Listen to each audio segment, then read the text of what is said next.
Okay, so hello everyone. I have 50 billion different names. You can call me Kai, you can call me Cujo. If I know you're talking to me, then I'll probably respond. But Kai, Cujo, those two work. I am currently an academic advisor for a Big Ten university. I've worked at 2 Big Ten universities, 3 larger public universities.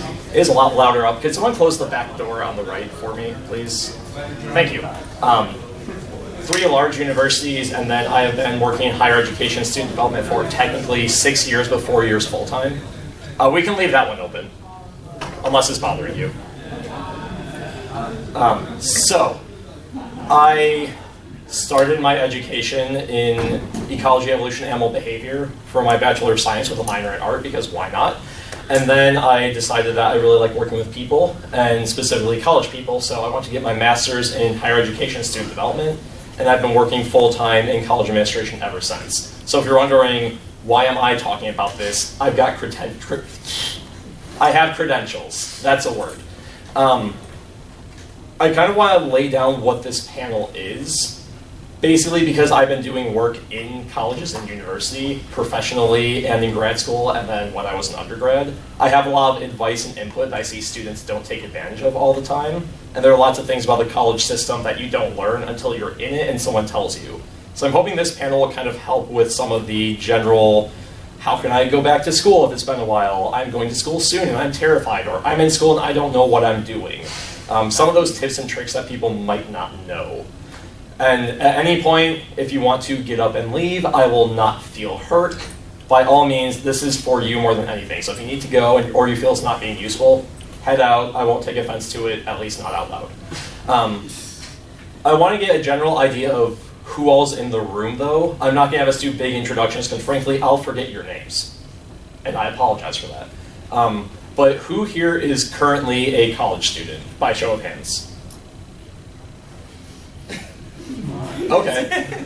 Who here is applying to college in the future for the first time? Or thinking about it? Okay. Who here is thinking of going back to school after they've taken a long break? That's what I'm doing. Okay. And who here was just really curious about the panel? Oh, why, thank you. Is there any identities here I'm missing? Just shout them out. I mean, for me, I've been in and out. So Okay. I've had times, like, ever since high school, it's been one of those things where it's like, went for a year and a half, burned out, went, got an associate's, took a year off, went and begged. So that I'm like an up and down person. That's more common than you think, too, so it's okay. Yeah. I just burned out for the first time at the beginning of my junior year. So not excellent, but, you know, between things right now. Yes. Yeah, and there's one thing I want to emphasize with this panel. There is no one college experience for everyone, and also, you don't need to finish college or go to college to be successful. Like, that's one thing not a lot of people hear. Sorry. That's okay, go ahead. I was gonna say, I'm not 100% sure if I want to do like go to college for illustration, or I mean I feel like the most likely choices I'm gonna do are where I go towards a full-time apprenticeship or get a trade in something. It's just I wanna be able to start my life soon, but at the same time I don't want to rush myself and then, like, let's say I'm suddenly 30 or something and I'm nowhere. I don't know. No, that's a very real fear that a lot of people have too. And honestly, one of the things I want to start out with is giving a history of why college mattered. It's not going to be a hardcore lecture. It's going to be like maybe a few minutes. Don't worry. I learned very little in grad school, so. College, going back to the 1600s, where it was like Harvard and a couple other universities, was primarily for rich white men who already had an advantage in life to get a further advantage in life. So college used to be you go there to make more money and like challenge yourself academically and intellectually. As time has gone on and college has become more accessible to a lot of people, it started to become kind of like a gatekeeper for what people think is a good job. So now society is kind of telling people after high school, you go to college and that's your only choice. And it took a long time to get to that point, but now we're in this state where everyone, a lot of the time, feels they need to go to college in order to make any sort of money, which that is a myth, for sure. Judging from someone in the college system, that is not true. Like, you can be very successful not being in college. But the hard truth is, for a lot of jobs, they want some sort of degree or experience. So I'm going to talk about the value of a degree versus the value of experiences also. Because a lot of people want to finish college, and in that they have no experience, and they come out of college and they're like, I have this shiny degree, but it doesn't speak to their skills or abilities. Yeah? Do you mind if I record this? Yeah, go ahead. As long as you don't, like, bash me the entire time. If you do, say it to my face instead. So now we have this sort of funnel where more and more people are going into college, which means college is expanding a lot, which means tuition also rises and makes it less accessible, and then there's just a huge form of inflation. And that makes it a lot tougher, because since college is so popular, we only have so many seats in classrooms. We only have so many seats in mental health services. We only have so many seats in academic advisors' offices, that in order to keep serving the population, we have to keep expanding, which is where money will come into play. And a lot of people will ask me, hey, why is tuition so high? That's a lie, no one asked me that. I'm going to tell you. People get a weird idea about tuition, in that tuition is only paying for your entrance fee to college. Any service that you use at a university, community college, large university, private university, your tuition is paying for that service. My salary is paid by tuition. And so that means my job is to work for students and give them the best experience that they can. And I'll be the first to say, some academic advisors suck. I like to think I'm not one of those, but there are a lot out there that are the best for their students. So affordability becomes a big topic with college, and people thinking, this is way too expensive, how can I do it? A couple of things with affordability is you can always find a different school to go to, which sometimes you are location bound, sometimes you think, I want to go to this school because they have the big reputation. Larger schools, a lot of the time, have more resources, but at the end of the day, most jobs that require a degree don't often care where the degree comes from. And I'm going to pause on questions for a little bit so I can get to the bulk of it, if that's okay. They a lot of time don't care where the degree comes from. They want to see that you have the skills in X area. For example, my bachelor's is in animal behavior with a focus on ornithology. Birds. I wonder why. I managed to go into a graduate program for education simply because all my experiences in undergrad at my large university that I took advantage of, I was paying for them and I was crafting them toward what I wanted to do. So in that, I thought, hey, I have all these student fees I'm paying. They should go towards something useful. So I got jobs on campus. I utilized career services. I talked to my academic advisor pretty regularly. I talked to my professors outside of office hours when I wasn't taking their classes. All of those resources were being paid for, so I thought of it as a service. I am being provided a service, so I'm going to use it. With community colleges, two-year institutions, professional schools, you still have fees that you pay, but they are a lot less because they don't have as many services that they provide. So people think, well, I want to go to a big school, so I have everything and I have more. You still have services that you can use at smaller schools. The classes will be a lot cheaper, the course sizes will be a lot smaller, and that means that the information is going to be a lot more accessible generally. So whenever people tell me that money is a concern, the first thing I say to them is, then think about going somewhere else. If you are dead set on this university, we can talk about different resources that we have. By the end of the day, if you want a degree, there are a lot of cheaper places. I live in the Twin Cities right now. We have so many universities there. Not all of them are large-scale research institutions, but if someone, for example, despises chemistry and they're working 4 jobs, you're not going to be able to be successful with 4 jobs and chem. A lot of places have 2+2 programs where you start 2 years at a community college and then you can go 2 years at a larger public university. That's way more affordable. You get essentially 2 really cheap years of that same degree. And lots of universities also have specific criteria of how many credits you have to take on a specific campus in order to get a degree there. For my campus, for example, 15 of your last 30 credits have to be at our university. After that, if you took a year and a half and studied somewhere else or studied abroad, as long as you met that residency requirement you have and have, I think it's 45 credits at our university, you're good to get the degree. So that's a way to really cheapen the amount that a really expensive school can be. Also, another thing, people think that there isn't enough money out there, which I agree, there is not. There is literally a scholarship for everything. I'm a type 1 diabetic. I used to play tennis. There was a damn diabetic tennis playing scholarship. I am not making this up. You can, I don't know. That's what I'm saying, how do you find those? A lot of Googling. Okay. You do have to be careful with when you're looking up scholarships because some of them are not always legitimate. I'm just. Do you think there's a scholarship for like world eating records? Honestly, there might be. I do not know.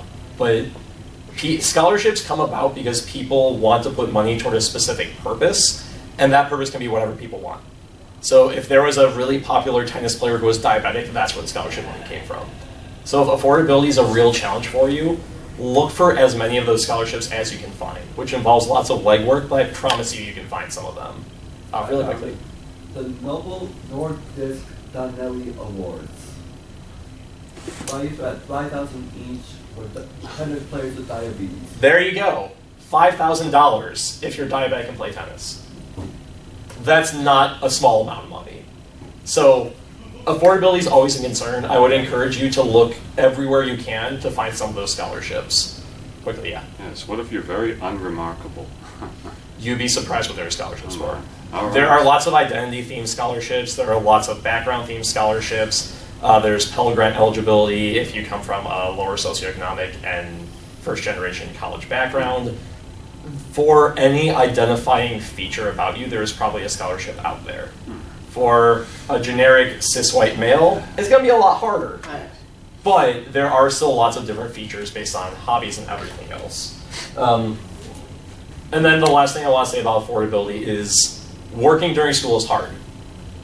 People will have a full-time job during school and still try to make a 4.0, take 15 credits worth of classes, and have a social life.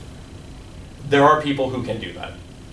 There are people who say, work multiple jobs, make the money, but then they're destroying themselves and feel like they're not able to be successful. When you go to school, you are a person before a student. You have to provide for your basic needs. You have to be secure, you have to protect yourself, and you need to be taking care of yourself mentally, physically, emotionally, and financially. Yeah, so it's also so this panel is basically also like how to adult too. Kind of, yeah, but with a college lens. Keep it real, you know. So if you are the type of person who needs to be working to go to school, think about why you want the college degree in the first place. If you want it because you're thinking, well, this is my only option, maybe you take a year off and work a couple of part-time or work a full-time job in something that isn't your ideal. It takes a lot longer, but then you're able to save more money and make college a little bit cheaper so you're not running yourself ragged. There are also a lot of schools that allow you to take only a few classes and not be a full-time student.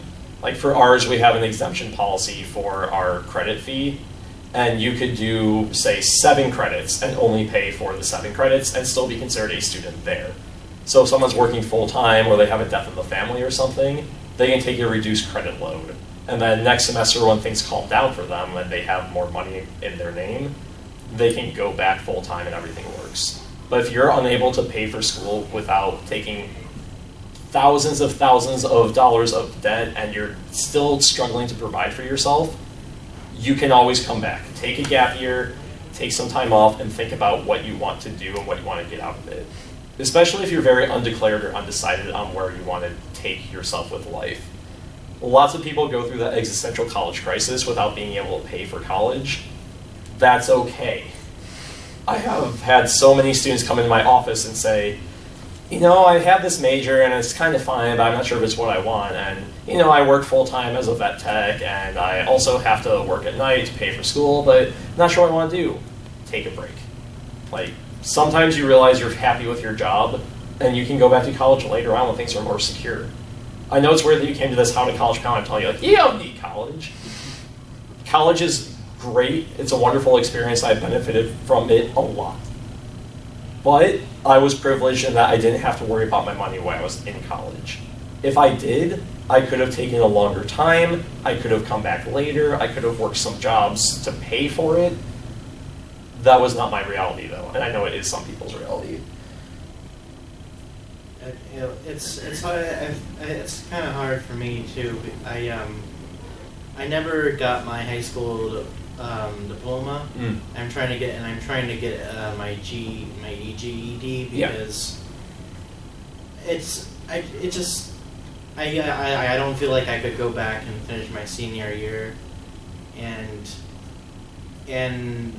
like so I'm dead set on the GED, and so after I get back, it's just hard for me to know what to do after, because it's a whole it's a whole stage in my life that's completely done with. And it's kind of, it's like I don't know how to describe the feeling, but you know what I mean? Yeah, I think so. The weird thing about college, from my perspective, is people think that once they're in college and they graduate from it, their life suddenly changes and they're an adult and they're very successful and know what to do. That is a lie. Yeah. Like, when I finished high school and went to college, that was a big step for me because I moved out of state, I met all these new people. When I graduated college, I went back to my apartment, sat on the couch and said, okay. Like, that's not even an exaggeration. I went to work the next day for my summer job and I was going to grad school in August. Like, getting a GED is a huge step for a lot of people. And if you're already taking that time off to get your GED, then you have a lot more time that you can think, okay, what do I really want out of college aside from a blank degree in whatever? So really take that time to reflect on if you want to go and what you think the purpose would be for going. Which for a lot of people, the purpose is getting a degree and challenging yourself academically and then getting a lot of money and making a job. I'm a self-taught artist, but I feel like the reason I'd want to go to college is because I want to improve my art, but at the same time, I'm also spending a lot of money, and sometimes the degree doesn't really help you, and then if I did have a job in illustration, then I'd be working for some big company, drawing whatever they want, and not having much time to draw what I want, and I get burned out really fast. And that's always a constant struggle too, which there really is no right answer to. Which one of the other main topics I do want to talk about, there are two more, and I'll open up to whatever questions people have, because I want this to be free form with you getting some basic ground information. Is academics in college. So for anyone who's thinking of applying, college is not high school. It never will be. It is a lot tougher for some people and situations. For example, I hate chemistry. I will say that forever. I despise chemistry. Chem 2 destroyed my spirit. But no, it was my personal situation. It was not chemistry overall. My brother's a chemist, I will never be. But with academics, people go in and think, okay, I took the class, I was smart in high school, I'll be good, right? People don't realize a lot of the time that a high school diploma does not teach you how to learn. High school teaches you how to pass a class. And when you're in college, you are there to learn the content. And the tests ideally should help you learn it, but don't always do that. So I always like to say test taking is like a strategy game. It is. Every time you take a new class, you have a new professor. It doesn't matter what the class is. Unless you have the same person teaching it, your tests are going to be drastically different. So most of the time, people think, well, how do I know what to study? You have all the resources available to you unless you have a really bad professor, which can happen. There are professors who draw exclusively from the book and nothing from their lecture slides. There are professors who draw exclusively from the lecture slides and you never open your book. And there are professors who you think they had divine inspiration to make their questions because you don't know where they came from. They just develop from the ether. So what I always tell people at the very beginning of the class, for generally any college course, you will get a syllabus for the class, and then you will throw that away and never think of it again. Read your syllabus. For the love of all that is holy, read your syllabus. Reason being, that will have every single exam date, it will have every single project due date, it will have all the points that are being assigned in the class, and it will have all your readings, how to contact your professor, what resources are available. It is the guide to passing your class. And I've seen so many people say, oh, I don't know when this test is. Did you check your syllabus? What's that? Save those. Scan them, take a picture of them, do what you have to do. Because there's a lot of things that they have to put in there for legality reasons, but the syllabus should be your key to knowing exactly what is in the class. So every class that you take, keep that syllabus and write all the dates down in whatever way will help you remember them. If they provide readings that will be beneficial, there is only so much time in the day. But a lot of people don't read textbooks. I'm not going to sit here and tell you I read every single textbook of mine in college, but people don't know how to read the textbooks to be successful. If you just read it word for word, you're not learning anything.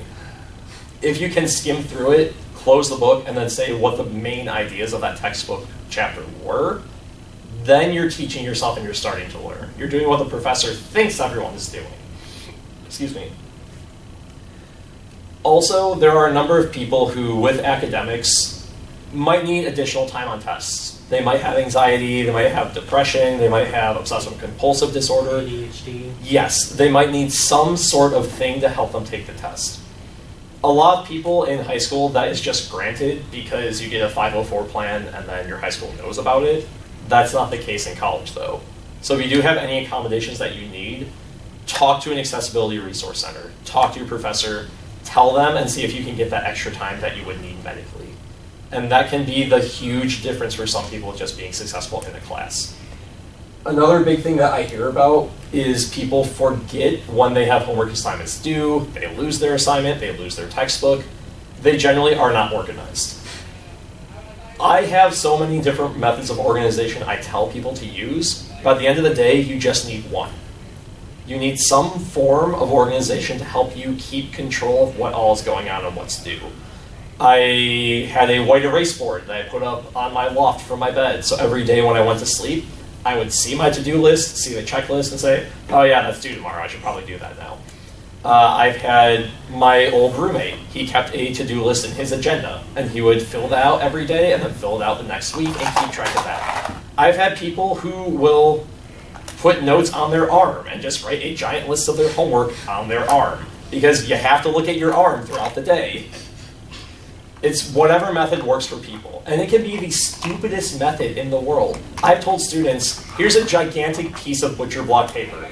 Pin it to your wall, write down all your assignments in big letters on it, and that way it is physically impossible for you to forget an assignment.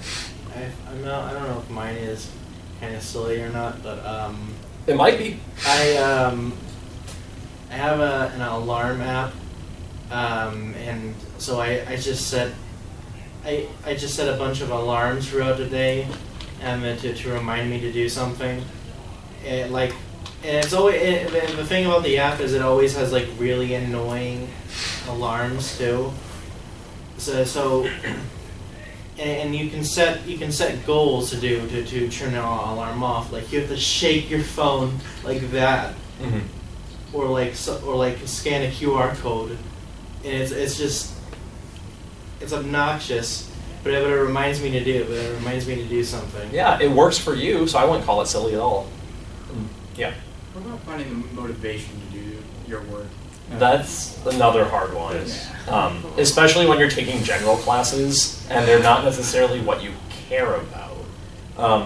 A lot of the time I tell people that setting goals can help with that. I'm a very goal-driven person, and I like to set very lofty goals that I know I will never meet. Because I know that I will come close to them and be like, I came like 3 paragraphs away from finishing that story. I'm happy with that. It's also worth reminding yourself that, like, even though right now you hate the class, this is a gateway for other classes that you will enjoy. It's also worth noting you should figure out where the lack of motivation is stemming from. Is it a depression issue? Is it just you don't like how the professor's presenting the material? Is it you're just burnt out on classes? Because there are a lot of things that can affect your motivation, and that's like one of the number one things in being successful academically is I cannot make myself do this. A big thing that works for some people is just finding an environment that is your study environment, and that should be outside of your room generally. Because when you're in your room, that's where all your stuff is. And frankly, when I do homework on my laptop, when I used to, I did anything but homework. I would bring up a game. I would bring up Facebook. I would hit the refresh button until my F5 broke. Like, you need to take any distractions away, find some apps that will close down anything else except what you're working on, or just go into a quiet location, not necessarily a library, but find some spot on your campus, at your house, in your home, wherever it might be, and use that spot as your motivation spot. Sorry, go ahead. Block YouTube. That too. Like, child lock every site that will distract you. But also, rewards can work pretty well. Say you really like chocolate or something. You say, I really want this chocolate bar. I can't eat this until I finish 5 pages of reading. Oh. And then just go from there. Here's an example in my own life recently. I was trying to finish make a partial fursuit, but I had this was 2 weeks before MFF. I was trying to finish my partial suit, but I didn't because I binge played XCOM, and I just All too familiar. Have you played it? I have very briefly. Well, I mean, if you like it, then it's like really addictive, and Right. It's very time consuming too. Yeah, video games are a big thing that distract people. When I was in college was when one of the first rounds of League of Legends getting really popular. Dear God, that took people out. Hardcore. A lot of it will be self-motivation as well. Like, you just need to be disciplined to say, like, I really want to play this, I am uninstalling this game. Until this semester is over, I am not touching Dota again. I am not playing Hearthstone. I am not buying another set of Pokemon cards. Yes, anything, if you can uninstall it temporarily until your project is done or your semester is calming down, that goes a very long way. Yeah. So what worked for me for motivation was working retail for 3 years. Full time. Yeah. Like I said, motivation changes for every person. But if you really hated your retail job, you're like, this is my out. It got to the point where I just ended up quitting last month after I got back into school because it's only going to tell me 25 hours after working there for 3 years. It's like, That's the not last time it was like, I just walked out.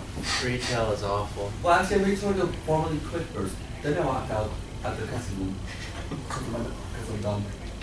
So academics becomes a big thing, and motivation is definitely a hard one. One thing that can help with motivation, in this natural segue to my next topic, is the resources I was talking about on college campuses. So every college campus will have some level of resources that people have no idea exists.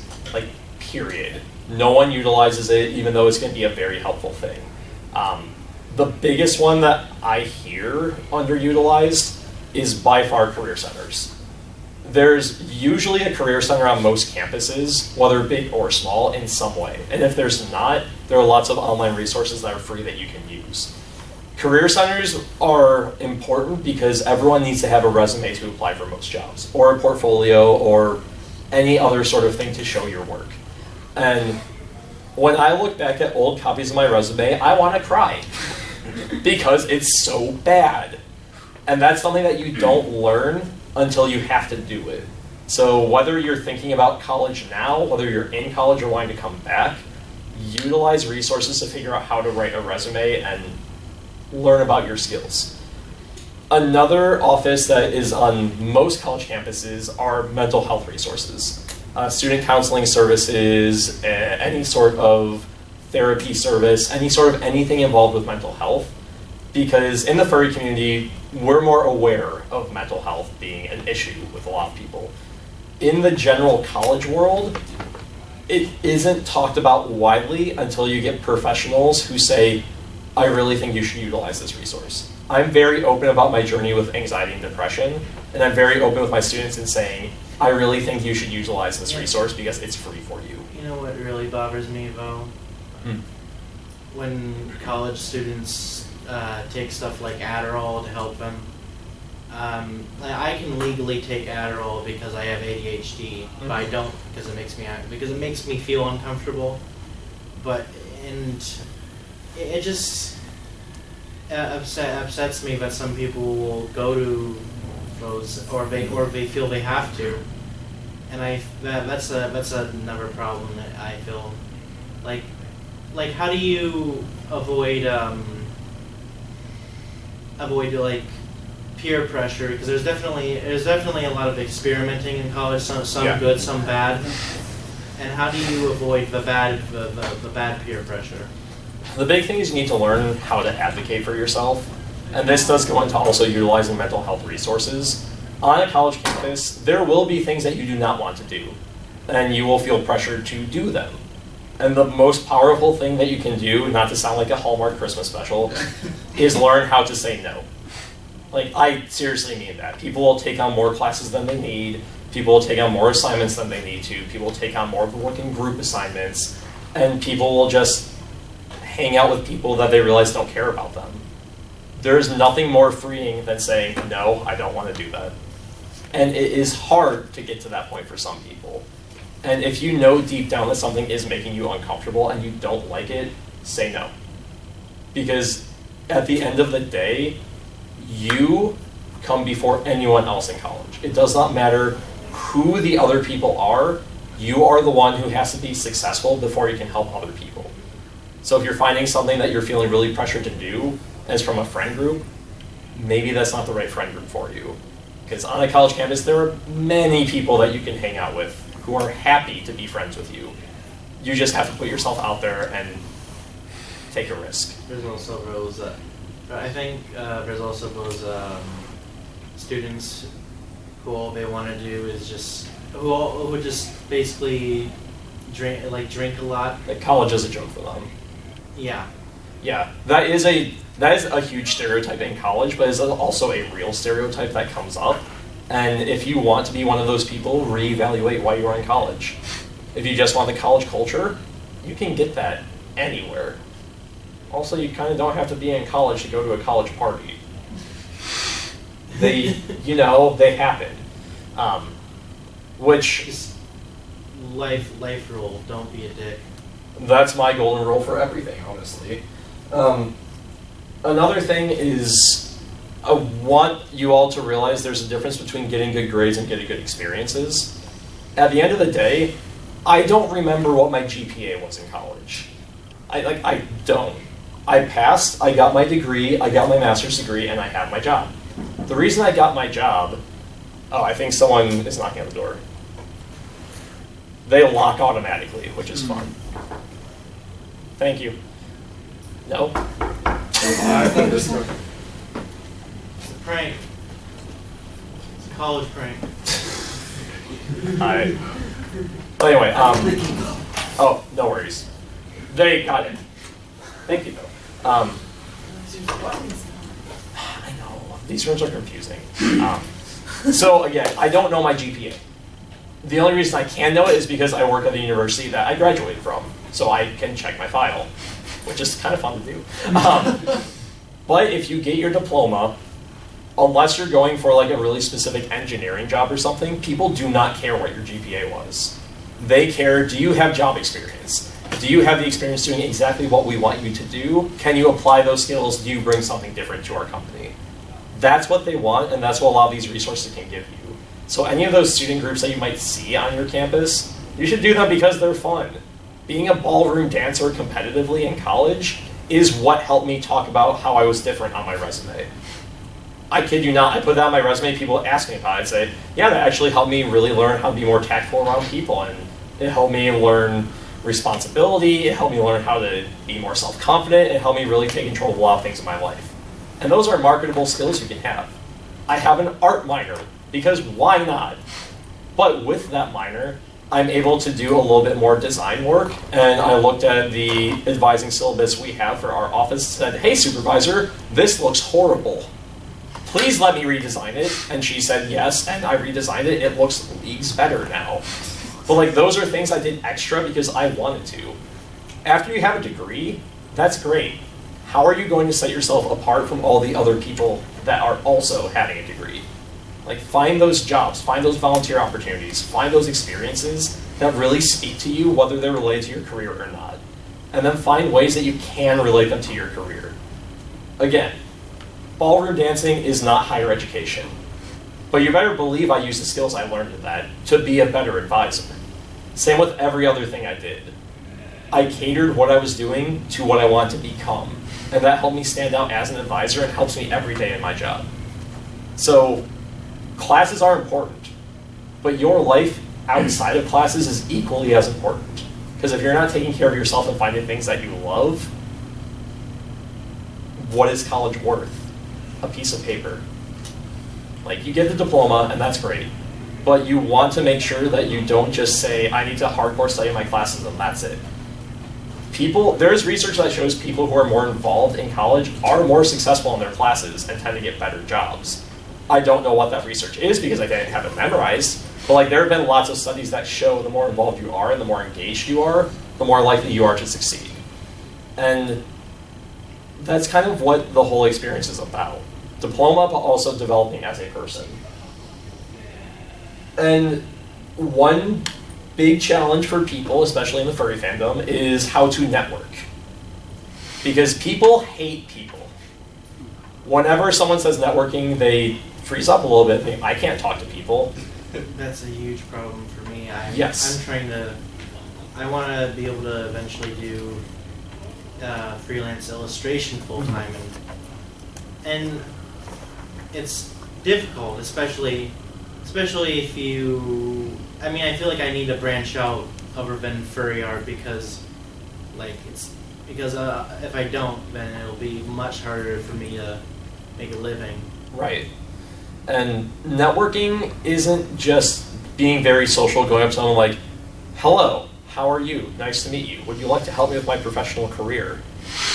That's not what it is. Like, I think it's also being like nice to be like. It is.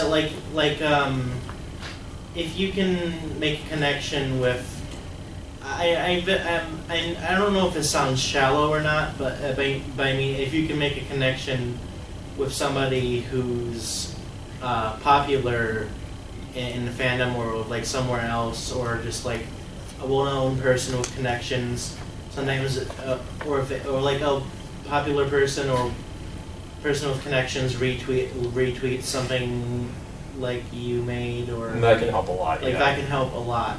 The thing with networking is you don't want to connect with people because you want to use them. You want to be yourself and connect with people because they're cool people.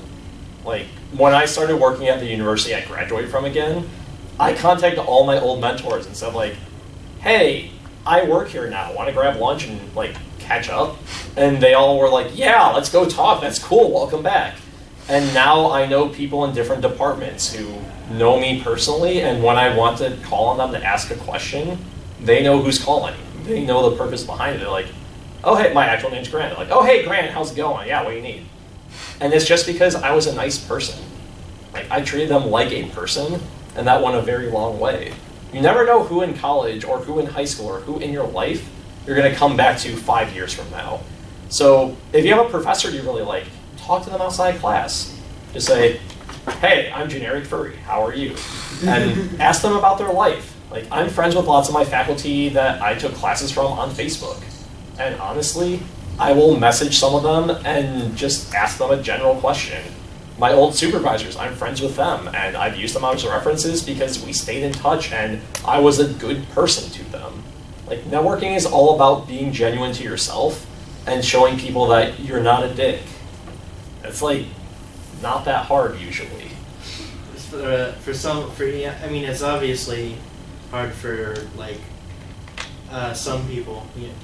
I mean, I don't mean like I have sympathy for them, but I'm just crapping on like people who are popular but say really nasty or horrible things about different like minority groups. Yeah, and the good thing is you don't have to interact with them, so you can just get those toxic people out of your life.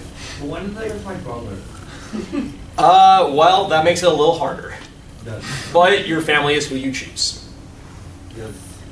Still hard. At one point, I'm just going to stop talking to them when I can actually get away with that. I don't feel comfortable answering that question, Yes. so I won't. Oh yeah. But overall, I mean, I feel like this panel was a little rambly just because I had a lot of things like I want to talk about this, but I wanted to make sure you all got something out of it. I do want to emphasize though, college is not necessarily the path for everyone right now. If you really want it, then cool. Think about the most effective ways that you can go through with it and be honest with yourself. If you're doing it because you feel it's expected of you, reevaluate your life a little bit. Think, why am I doing this? Could I do what I want to do without spending 4 years of my life in lots of debt? Or do I want to take some time off and then figure my life out and then go back maybe in like 2 or 3 years? A big myth is people who take a break from college don't go back. That's a flat out lie. I had an advisee who was 55 years old. They came back to college. You can't do if you want to. My mom, she had to go to nursing school. She delivers babies for a living, and she went back to nursing school a few times, especially because she was trying to get her master's degree and her bachelor's degree. Well, whatever that like the one before that comes before the master degree. I am not sure. Associates is usually before bachelor. I have no idea how that's Getting a degree, so. Anyways, yeah, she went back and she was like 35 when she did it, which is like well, not as good as an example as yours, but it's still like 15 or so years after, like, yeah, people expect you to be in college. Yeah, but that's proof that people go back. So I just kind of blabbed a lot of things at all of you, completely ignoring your stories and individuality. But I do want to give a little bit of time if people have specific questions that they want answered or have specific problems they want more advice on. Because if you came here with a very specific situation, I can't solve all the problems, but I can at least maybe give you some more useful stuff. Yeah? Benefits and how to study abroad? Study abroad is a very expensive thing. That's the foremost thing people think of. More big universities have a study abroad office that will help out with a lot of the confusing criteria for it, because, I mean, you need to have your immunizations up to date, you need to have your visa, you need to have your passport, you need to have credits that you can transfer over. Lots of degrees do have replacement classes you can take. It just has to be approved by the people who develop the curriculum. So study abroad is a fantastic experience for so many people. If you're able to do it without taking too many major classes, do it. If you have general classes that you can fulfill while abroad, do it. And if money is tight, again, there are lots of scholarships. There are lots of programs outside of university-sponsored ones. Like I think it's School for Field Studies is one that my university has a partnership with that does a lot of abroad programs that might be a little bit more affordable but aren't through the university directly. As for how to be successful, is it how to be successful in thinking about it or how to be successful doing one? Doing it. Go somewhere that you really want to see. Like, if it has stuff within your major, awesome. But at the end of the day, you're leaving the country and going somewhere cool. Like, you're not going to remember, yes, in this class when I was abroad, I learned about this. No, you're going to explore a different country while taking classes. So have a lot of fun, go explore, make new friends, scare yourself with the things that you're trying. Like, that's the point. You're supposed to make yourself uncomfortable in the best possible ways. I'll probably never move out of country, but I would love to like visit Japan for like a week or two. Yeah. Because I mean, it just the culture is just amazing. I'm not speaking as an anime fan. I just. No, I understand. One of my current roommates, excuse me, I'm losing my voice already, Friday. One of my roommates lived in Japan for 2 years teaching on the JETS program. My former roommate, who now lives in Montana for his PhD, that jerk, he went to China and studied golden snub-nosed monkeys in Sichuan province for 2 years. Yeah, he's a nerd and I love him. I had someone who went to New Zealand, someone who went to Costa Rica, and then came to my office and said, I want to go back. And now they're going back. Like, study abroad is so great, not because of your classes, but because of everything you get to do outside of classes. The classes are just a bonus. So go somewhere that you think would be really cool and then have a great time. Like, lose yourself a little bit. That's how you be successful, is having good, taking care of your health before you go abroad, and then knowing how to handle the culture shock when you come back. Because all you'll want to do is talk about study abroad. People will get sick of you. But it's a hard thing to manage. Other questions? Yeah. So, juggling fandom with college is something that I'm currently doing right now. Because next week is finals. I should be studying. I mean, yes. But at the same time, you can only study so much, right? Exactly. So, I mean, like, I'm going to try and study while I'm here, but, you know, how much study can one do while, you know, Right. So. There's a lot of research out there that shows studying in long sequences for long amounts of time, you don't really learn that much. Studying in short bursts temporarily and then revisiting again not too long after, that's what helps you remember information better. So if you can find small pockets of time when you're here, take like 20 minutes, say, okay, let's study my notes. Closed, now I'm gonna go dance. 3 hours later, okay, yeah, I remember that, it's making sense. That gives your mind enough time to build it into your long-term memory, so you can learn the information as opposed to regurgitate it on one test. And as far as balancing the fandom with classes go, it's really easy for people to start like a furry student group on their campus, regardless of what type of campus you go to. Usually it just requires a few friends, maybe a faculty advisor, and then usually there's like a student services fee and constitution you have to write. Furry is a very important part of some people's lives, but it is not the sole identity for a lot of people. So you can easily build furry in however you want to. You can consider it as like, this is my social network, so if I'm going to be on social media talking to furries a lot, I should treat it the same as I would talking to like a long lost friend for a while. Like, hey, I'm going to spend an hour talking to you and hanging out. Hey, I'm going to spend 2 hours doing freelance artwork. Now it's time to go to class. Like, treat it as any other part of your life that you need to keep organized. Because the reality is, for some people, this is their job. And also, it's their support network. So, treat it as such. Like, don't think they have to be two separate things. Granted, you're probably not going to take a class on furry. If you do, let me know, because that'd be kind of cool. Yeah. Quick question, because I gotta leave. That's okay. The question about the how to learning how to like balance your sleep schedule. Oh, right. Yeah.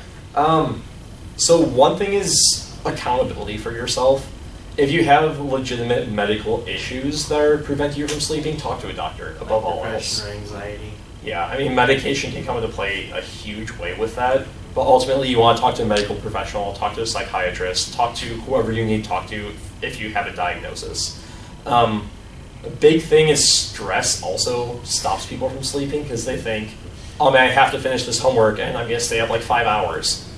There are always little chunks of time that you can utilize to do your homework, do some of your reading, get some things done.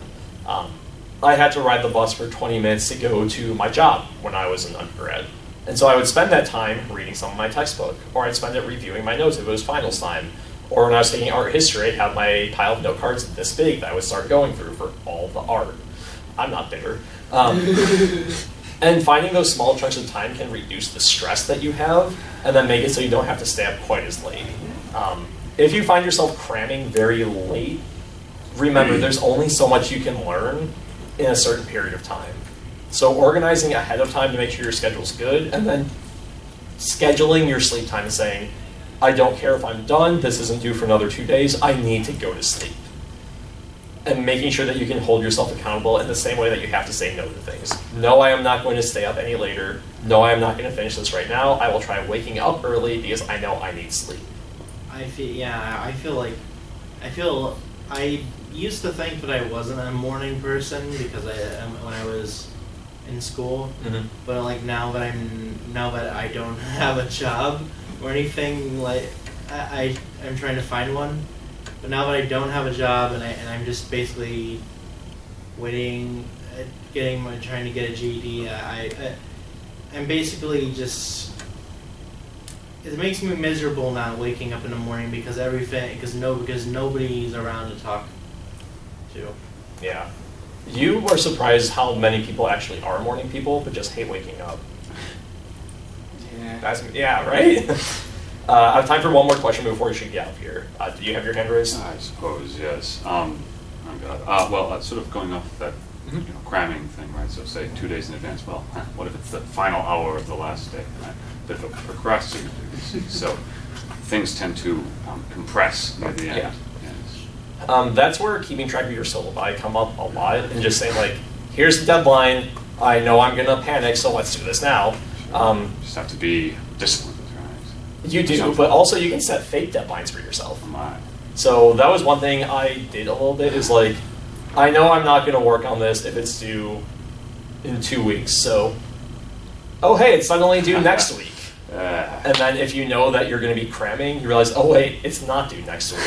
I'm so stupid. But holding yourself accountable with those small deadlines can work really well and help spread the work out. And saying like, if I don't get this done by this point, I am not allowed to go on my laptop. That would destroy me. Like, I need my computer. Of course. And then, again, a lot of it is just, like, the discipline part. Because I can say a lot of things about, do this, but it comes down on you to do them. Of course. Huh. Yeah. We do have Gal here for the next panel, whatever it might be. I hope this was at least slightly helpful to all of you. If it wasn't, well, you sat here anyway. But thank you all. If you have more questions, I'll take a little bit of time out there. Also, I'm on Telegram, Kaevon. If you don't know how to spell that, no one does. Silver Gatoman, he bought me a coffee. Silver Gatoman, here is the song for thee. He likes to video all the panels at the cons. You should go and watch them whether they are short or long. Silver Gatoman, you video that's not a jibe. All of you go to his YouTube channel and like and subscribe.